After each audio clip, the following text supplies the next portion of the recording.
Nos salutations à tout le monde. Nous sommes très heureux d'être encore chez vous pour ce nouveau numéro de Livres Inspirés, l'émission qui vous détend avec de livres, l'émission qui vous inspire, vous incite même à la lecture, l'émission qui vous fait un rappel que la vie est une lecture, l'on ne peut pas vivre sans la lecture. Ici, dans ces plateaux, nous aurons l'honneur de recevoir plusieurs auteurs, les écrivains même, ce serait plus le lecteur. Donc aujourd'hui, nous avons l'honneur de recevoir pour vous un homme qui est exceptionnel pour nous, c'est le docteur Silas. Bonsoir docteur. Bonsoir, bonsoir, Monsieur Et Jurès. encore l'honneur de vous recevoir dans notre plateau Livre Inspiré.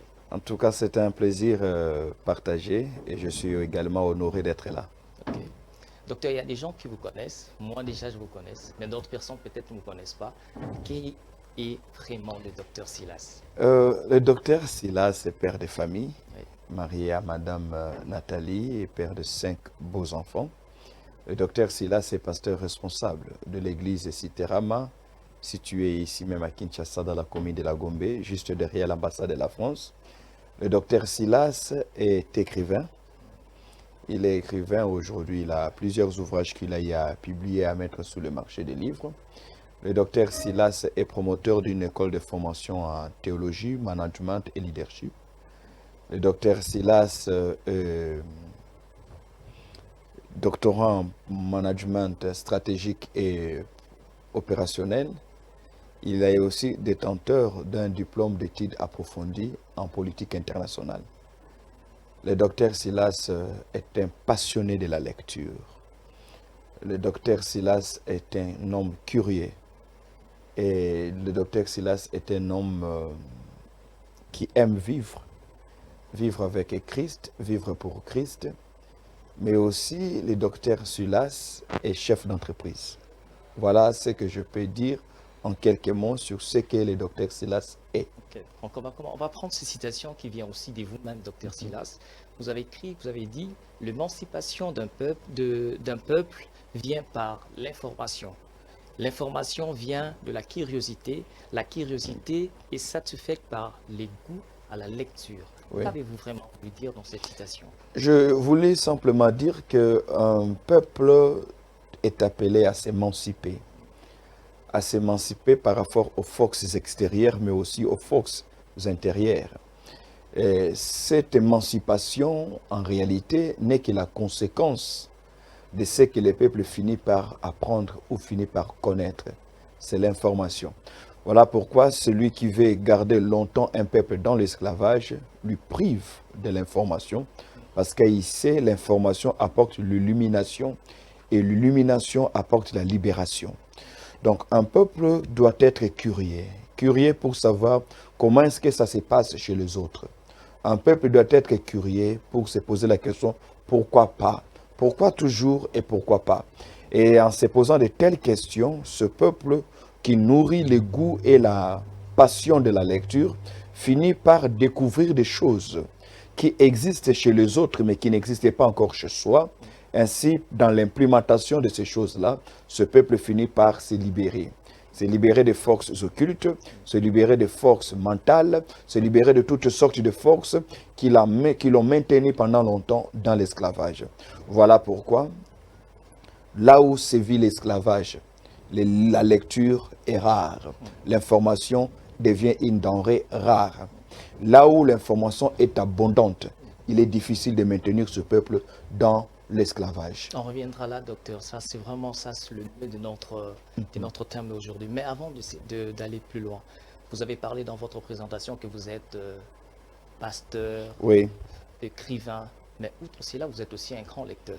Un- Les gens qui nous suivent peut-être commencent à se poser la question, qu'est-ce que les livres? On entend parler des livres. C'est quoi les livres? Et d'autres personnes aussi, par exemple, nous poser la question, vous parlez de la culture de la lecture. C'est quoi la culture de la lecture? La culture de la lecture, par là je commencerai, c'est d'abord la passion qu'un peuple, la passion qu'un homme développe pour la lecture. Lorsque la personne considère la lecture comme étant une des activités vitales dans sa vie. Autant on aime prier, autant il faut manger pour que le corps soit fort, il faut prier pour être en communion spirituelle avec Dieu. Notre âme, notre intelligence a besoin aussi de recevoir la nourriture. Et cette nourriture, c'est l'information. Et les livres deviennent maintenant les marchés où nous allons pour pour acheter les savoirs. Parce que le savoir est tellement important qu'aucun homme ne peut vivre heureux et libre sur la terre s'il ne sait pas. Et l'un des moyens les plus rapides, le moins coûteux pour savoir, c'est par la lecture. Je suis un grand lecteur, sinon je ne saurais pas écrire, parce que ne peuvent écrire que ceux qui lisent. Parce que lorsqu'on écrit, on écrit ce qu'on a vécu, mais aussi en s'inspirant de ce que les autres ont eu à écrire. Donc, les bons lecteurs deviennent les bons auteurs. Les Anglais vont même plus loin en disant que readers become leaders. Les lecteurs finissent par devenir les leaders. Et le leadership étant pour moi une vocation et une passion, la lecture est devenue pour moi une obligation. Chaque jour, je dois lire. Pourquoi je dois lire? Parce que le plus grand message que Dieu m'a confié, le plus grand message que Dieu m'a transmis, il me l'a transmis contenu dans un livre.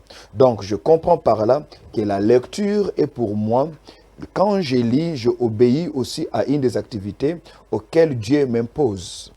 Il dit dans Josué chapitre 1er, le verset 8, que ces livres de la loi ne s'éloignent point de ta bouche. Ce qui signifie, tu ne peux pas prononcer les paroles de ces livres si tu ne les as pas d'abord lus. C'est que Dieu voulait dire quelque part à Josué, tu ne peux pas être un bon dirigeant si tu n'es pas un lecteur. Et c'est ça justement les problèmes que nous avons avec la plupart des dirigeants africains. La plupart d'entre eux ne lisent pas. On les constate très vite dans leurs discours. On se rend compte combien ils sont secs parce qu'ils ne lisent pas. Même quand ils seraient licenciés en ceci ou en cela, mais on sent qu'il y a une carence en termes d'information. Or, aujourd'hui, la lecture vous permet, je reste, de vivre dans plusieurs siècles à la fois. Vous vivez à la fois au 21e siècle parce que vous y êtes, mais au même moment, vous vivez au 14e siècle parce que vous lisez des ouvrages qui racontent la biographie ou la vie de ceux qui ont vécu à ce moment-là. Donc, la lecture, les livres, voulais-je dire, c'est tout un univers. Un univers dans lequel nous devons apprendre à nous promener pour côtoyer ce que la culture des autres est, pour savoir comment est-ce que les autres pensent, comment est-ce que les autres agissent. Ceci nous amène à devenir meilleurs. Sinon, Dieu allait continuer à nous parler par des prophètes. Mais Dieu a décidé à ce que le message de son royaume nous soit transmis au travers d'un livre. Parce que Dieu lui-même est un lecteur. Il y a ceux-là qui nous lisent, nous suivent maintenant là. Ils peuvent dire seulement que moi déjà je lis la Bible. Mais vous-même d'abord, vous êtes un grand lecteur. Ces derniers temps, quel livre vous avez lu en dehors de la Bible? En dehors de la Bible, le livre que je suis en train de lire, ce sont les mémoires de Barack Obama. Ces mémoires de 900 et quelques pages que je suis en train de lire, où il parle de toute sa vie, comment est-ce qu'il est devenu sénateur, comment est-ce qu'il est devenu président de la République, il a fait 2 mandats.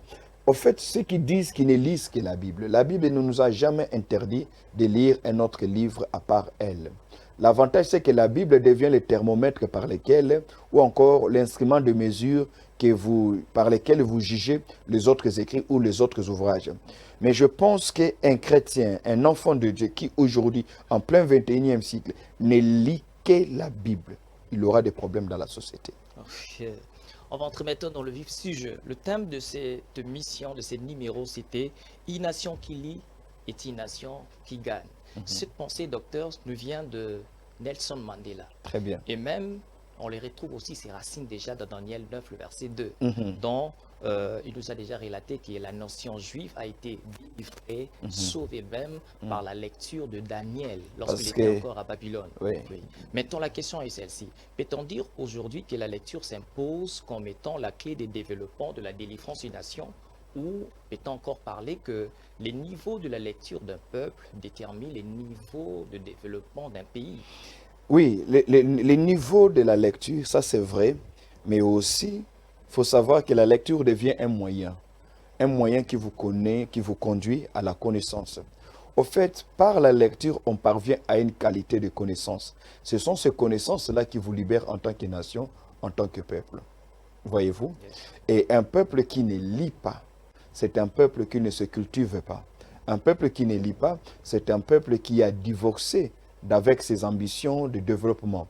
Un peuple qui veut se développer doit apprendre qu'il n'y a pas de développement sans information. Et l'information vient aussi par les canaux de la lecture. Donc, il est important ici de le souligner. Et quand Mandela l'a dit, il est mieux placé pour le dire. Je vais vous relater une anecdote. Lorsque Mandela était encore très jeune, il a fini ses études universitaires, il est devenu avocat. Il a été très vite engagé comme protégé d'un de ses aînés, Walter Sisulu. Walter Sisulu a engagé Mandela dans leur cabinet d'avocats. Et je rappelle que Mandela est l'un des tout premiers avocats noirs sud-africains. Et le jour où il devait toucher son tout premier salaire, ses honoraires, pardon, Sisulu, en blaguant, lui a dit, mais Royala, tu es encore trop jeune. Qu'est-ce que tu vas faire de cet argent?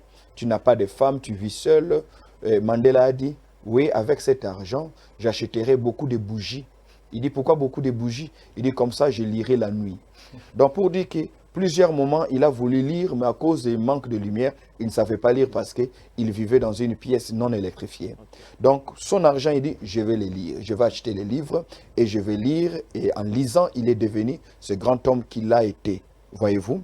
Donc, c'est pour dire que le peuple qui lit. Voilà pourquoi on reconnaît aussi la grandeur d'une nation dans la qualité des écrits qui sont propagés, mais aussi dans la qualité des cadres de lecture. Et les cadres de lecture, ce sont les bibliothèques et les librairies. Malheureusement, nous sommes dans une ville, nous sommes dans un pays où il y a plus de bars et de restaurants que de librairies et de bibliothèques. Il y a plus d'églises que de bibliothèques et de librairies.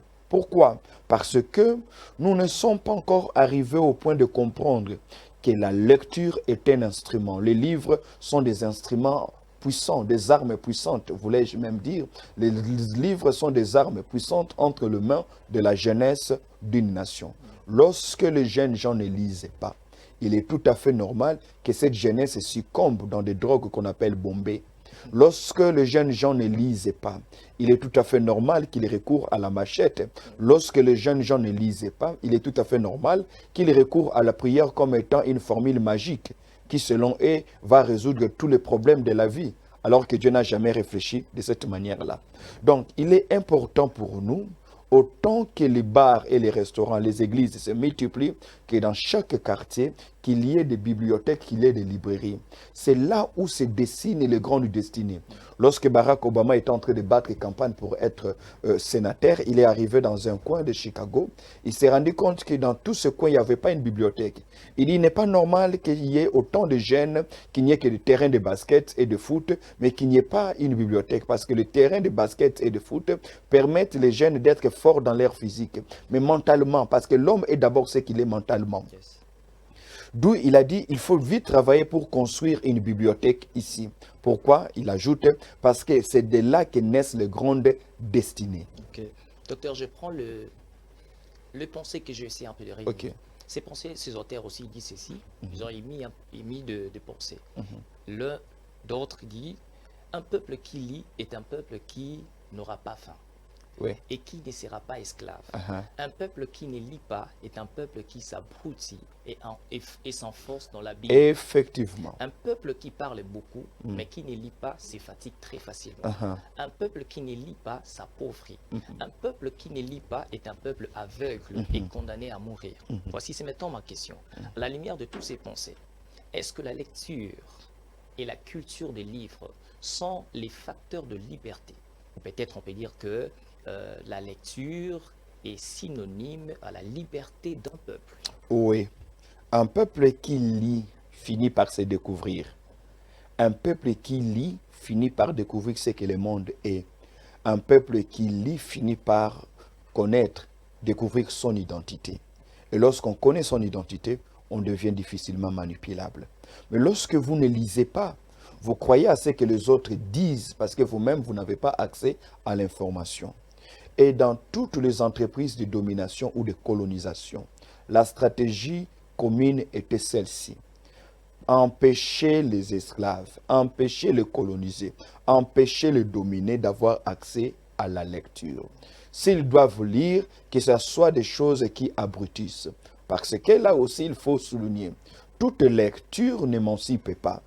Ce qui émancipe, ce n'est pas l'action de lire, mais c'est ce qu'on lit, Yes. le contenu. C'est le contenu qui libère. Ce n'est pas le livre en soi-même, parce que le livre peut à un moment donné, lorsque son contenu est biaisé, ce livre peut aussi vous abrutir. Donc ici, il est question, comme disent tous ces auteurs, de comprendre qu'un peuple doit développer la culture de la lecture. Et cela doit commencer dès les bas âges. Vous savez, lorsque vous allez dans des pays étrangers, vous entrez dans des bibliothèques ou dans les librairies, vous allez constater que ce sont des gens de tout âge.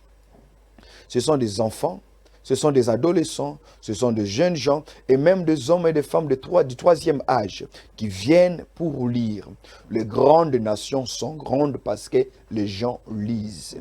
Et les dénominateurs communs des pays les plus pauvres, vous allez aussi vous rendre compte que les gens ont horaire de livres. Quelqu'un vous pose la question, est-ce que livre au Kosili Sango? Est-ce que livre au Kosili Sango? Comme pour dire, si c'est na tiki. On ne lit pas un livre parce qu'il vous plaît. On lit un livre parce que son contenu peut vous être utile. Quand on lit la médecine, je lis l'anatomie humaine, quand je lis comment est-ce que l'homme réfléchit, c'est pas que j'aime ça, mais parce que j'estime que connaître ces choses me seront d'une grande utilité. Un peuple qui lit est un peuple difficile à manipuler. Et si nous sommes manipulés aujourd'hui, c'est parce que nous ne lisons pas. Nous débattons sur beaucoup de choses. Et quand nous ne lisons pas, nous n'avons pas la culture de la lecture. Nous ne lisons même pas les fiches que nous devons signer. Nous ne lisons même pas les règlements auxquels nous adhérons. Nous ne lisons pas finalement. Nous ne lisons pas nos Bibles. Remarquez, vous allez voir aujourd'hui, les gens préfèrent venir même à l'église avec des téléphones qu'avec des Bibles. Yes. Pourquoi? Parce qu'ils savent que lire devient comme une sorte de corvée. Or, lorsque la lecture devient une corvée, c'est la vie qui devient une corvée. Ok. Docteur, je fais mes recherches. Et puis encore, j'ai tombé dans un concept que je dis, non, il faut que je puisse poser ça à docteur. En 1980, à l'université de Stanford aux États-Unis, est né un concept qu'on appelait l'économie de la connaissance. Très bien. Et beaucoup de pays aujourd'hui s'approprient de ces nouveaux modèles de croissance et développement économique basés sur la connaissance. Même aussi dans la Bible, l'on retrouve dans Daniel chapitre 12, verset 4, où Daniel nous fait déjà montrer que au cours du temps, la connaissance augmentera. Et aujourd'hui même, la connaissance mondiale est en explosion. On est en train de voir ça, que ça explose partout, même on voit ça. Maintenant, ma question est celle-ci. Est-ce que la connaissance est considérée à l'heure actuelle comme l'une des matières premières de développement d'une nation, d'un peuple? Autrement, par exemple, peut-on dire qu'un pays est sous-développé lorsqu'il n'est pas un pays lecteur? Oui, la connaissance, c'est la matière première des matières premières. Tout part de là. On ne peut rien développer dans l'ignorance. On ne peut rien développer dans la banalité. La connaissance, c'est quoi au fait? C'est la lumière. Si on éteint les lampes ici, ces livres qu'il y a sur ce plateau ne vont pas disparaître. Mais nous aurons du mal à les prendre et à les lire. Il faudrait qu'il y ait la lumière pour que nous puissions discerner il y a combien de livres, quels sont les auteurs et quels sont les titres de ces différents livres. Donc, l'économie de la connaissance aujourd'hui, les grandes nations considèrent la connaissance comme étant leur matière première. C'est ce qu'on appelle d'ailleurs la matière grise. C'est grâce à cette économie de la connaissance que certaines nations ont corrigé l'injustice de Dieu. Permettez-moi. Comment, docteur? Ils ont corrigé l'injustice de Dieu. Je donne un exemple. Dieu a donné beaucoup plus de ressources à certains pays et à d'autres, il les en a privés. C'est-à-dire, ce que le Congo a, l'Allemagne n'en a pas. Ce que le Congo a, le Rwanda n'en a pas. Mais grâce à l'économie de la connaissance, grâce au savoir, certaines de ces nations telles que la Corée du Sud, telles que la Suisse, qui n'a rien. Je prendrai l'exemple du Japon qui, à part les tremblements de terre, n'a rien d'autre. Mais grâce au savoir, grâce à la matière grise, grâce à la connaissance, ces nations ont corrigé l'injustice en disant « Nous n'allons pas rester pauvres parce que nous n'avons rien. En n'ayant rien, mais en ayant l'intelligence, nous allons dominer ceux qui ont tout. » Voilà, c'est cet équilibre-là.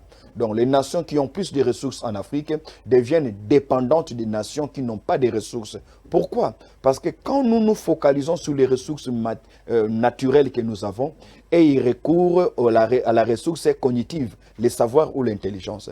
C'est là où j'ai dit, le débat ne doit pas seulement être sur le pillage de nos minéraux, mais aussi sur les pillages de notre savoir. Combien de nos enfants congolais partent à l'étranger pour finir comme hommes de main, ainsi de suite, alors qu'ils ont un potentiel cérébral extraordinaire. Voyez-vous, on ne doit pas seulement se plaindre parce que beaucoup de camions sont sortis vers Kasumbalesa avec nos minéraux et ne pas regarder combien de jeunes gens partent vers l'Angola, vers l'Afrique du Sud avec le contenu qu'ils ont dans leur tête. Donc l'économie de la connaissance ou encore la matière grise devient aujourd'hui cette matière des matières grâce à laquelle les nations se construisent et les civilisations se renforcent. Donc aujourd'hui, il faudrait qu'il y ait une sorte de police qui ne surveille pas seulement ce qui sort vers l'extérieur comme matière première, ressource, mais aussi regarder quelles sont les ressources cognitives qui échappent, voyez-vous, qui échappent. Parce que c'est comme ça que l'Allemagne, à un moment donné, commença à perdre des savants. Qui pouvait penser que cet homme Albert Einstein, en fuyant l'Allemagne, deviendrait ce qu'il est devenu? C'est un manque à gagner énorme. Vous comprenez? C'est un manque à gagner énorme. Supposons que quelqu'un comme Thomas Edison se dise, bon, je vais me réfugier en Belgique. Quel est le manque à gagner que l'Amérique aurait? Donc, les grandes nations ne comptabilisent pas seulement ce qu'elles ont comme matière première, ressources naturelles, mais aussi cette matière grise, l'économie de la connaissance. Ok, docteur, il y a une chose aujourd'hui, parce qu'on a dit, on a donné les explications, ce qui pose des problèmes, mais quand on ne dit pas les comment, on n'arrive pas toujours à résoudre un problème. Maintenant, on pose la question, comment faire pour qu'un pays renaisse dans la lecture, pour qu'un pays renaisse un peu de la culture de lire?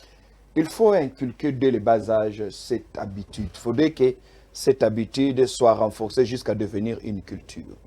Encourager les enfants à lire. Organiser des forums, organiser des rencontres entre enfants.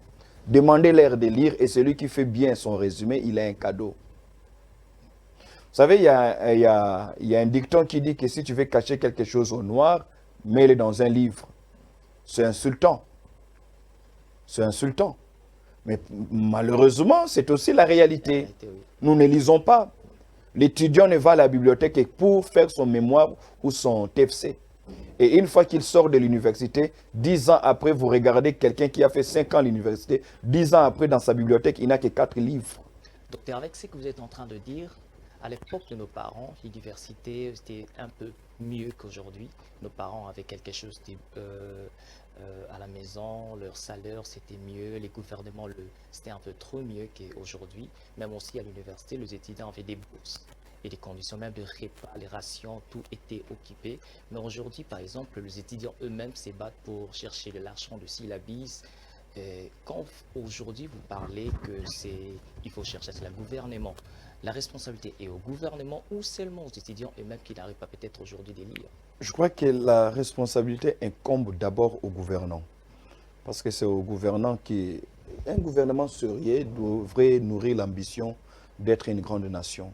Et devenir une grande nation nécessite un grand peuple. Et un grand peuple, c'est un peuple informé. Ça, c'est d'abord la part du gouvernant. Mais aussi l'étudiant lui-même. D'ailleurs, quand on est étudiant, on n'a pas besoin qu'on vous explique la nécessité ou l'importance de la lecture. Quand on a été réellement un bon étudiant, on comprend que le savoir devient une arme puissante entre vos mains. C'est d'ailleurs Nelson Mandela qui le dit, l'éducation est l'arme la plus redoutable qu'un peuple a entre ses mains.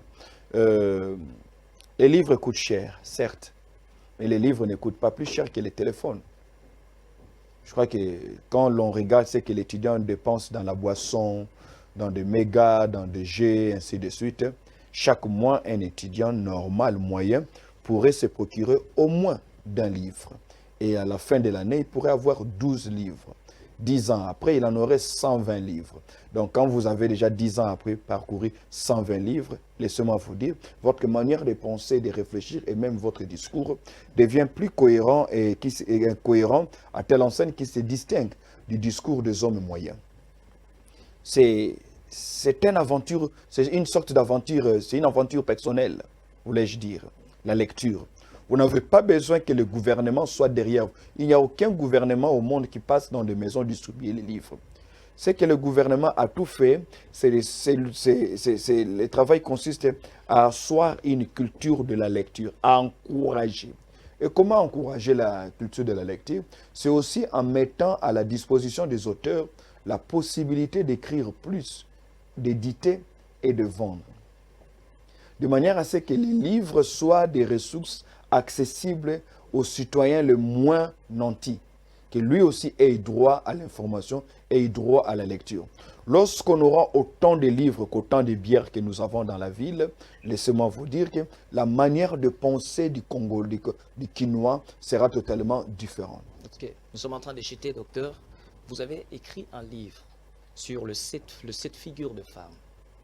Parmi les 7 figures décrites dans votre livre, lequel d'après vous est la figure majeure, première, qui devrait porter, revêtir même et avoir même la femme africaine pour impacter sur le développement de sa nation? Je ne saurais pas dire quelle est parmi toutes ces figures, laquelle de ces figures est la plus importante, parce qu'elles n'ont pas été classifiées en termes d'importance. Ça constitue un bloc, ça constitue un package. Toutes ces figures sont importantes, mais il y a quand même des figures pour lesquelles je témoigne beaucoup d'admiration. C'est par exemple la femme leader. La femme leader, c'est celle qui, par la qualité de sa pensée, de son discours, de sa philosophie, parvient à être l'instrument du changement et non pas être seulement celle qui se plaint pour que le changement arrive. C'est celle qui initie le changement, celle qui se distingue par la qualité de ses idées. Celle-là qui ne nourrit pas sa vie juste en investissant dans son corps ou dans sa coiffure.